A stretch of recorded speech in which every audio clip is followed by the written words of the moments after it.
Hello everyone. Before we get started, make sure to like and subscribe, and leave a comment saying where you're from and when you watched.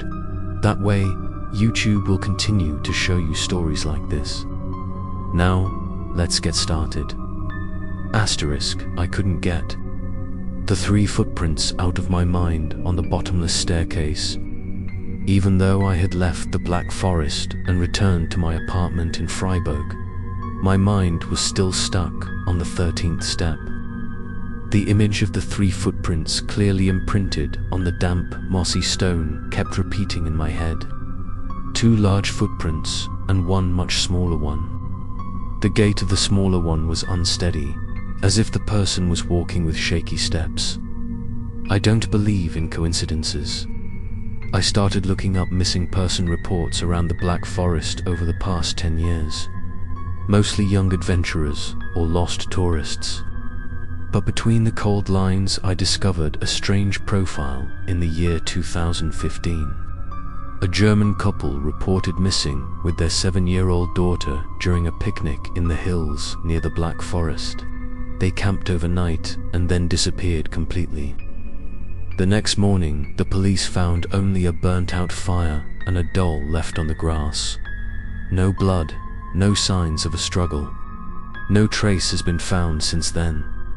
I feel chilling. The small footprints on the bottomless stairs could belong to that little girl, but if that's the case, why did the stairs lead them there, and who else was at the bottom with them? I printed out the entire file and decided to try to contact the family's relatives. After a few calls, I met the little girl's grandfather, Walter, who lived in a small town near the Swiss border. I arrived at his house on a gloomy morning with a cold wind blowing through the frosted glass windows. Walter was an older man with tired but still sharp eyes. He welcomed me into his house without asking too many questions. When I mentioned the Black Forest and the bottomless stairs, he squinted as if he had heard the name for a long time. I showed him the photo of the 3 footprints I had taken. He looked at it for a long time and then nodded slightly. The small footprint in the middle looked exactly like Anna's when she was in kindergarten. He spoke very softly and took out a pair of old brown children's shoes from the drawer. The soles of the shoes were exactly the shape of the footprints in the photo. I asked, "Do you believe that the girl and her parents were dragged down there?" Walter replied, "I don't know what's down there, but I believe it's not a place for humans to enter. There are things buried that should not be awakened as." I was about to leave. Walter handed me a strange object. It was an old cassette tape, labeled in German. I found this in my daughter's backpack after the police returned her luggage. It didn't belong to anyone in the house. I went back to the apartment and turned on the tape player. The static started and then turned into incoherent voices. A man's voice called someone's name, then a woman's scream mixed with a child's cry, and finally a long whisper, "Come down here with Usat." The moment the light in my room went out, the tape player suddenly stopped. I couldn't move for a few seconds, as if a weight was pressing down on my chest.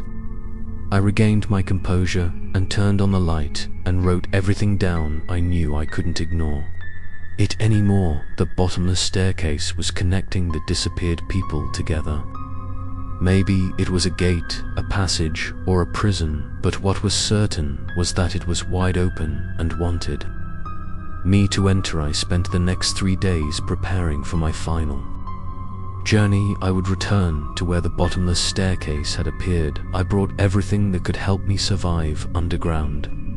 Equipment, lights, cameras, maps, and a photo of Arne. I had no hope of saving anyone, but I wanted to know. I wanted to understand what was down there calling my name, what took those 3 people, and why the bottomless staircase had the footprints of a child. That evening, I left the city and headed straight for the Black Forest. It was drizzling and the fog was thick, like a curtain blocking all sounds and images. As I approached the ground where the staircase had appeared, I could feel the pressure in the air, as if the forest was holding its breath.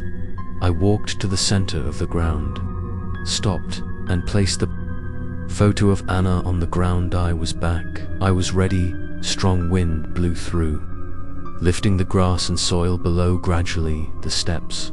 The first step appeared, then the second, the third, all the way up to the 13th, and this time there were not just footprints, but a small bloodstain on the 10th step.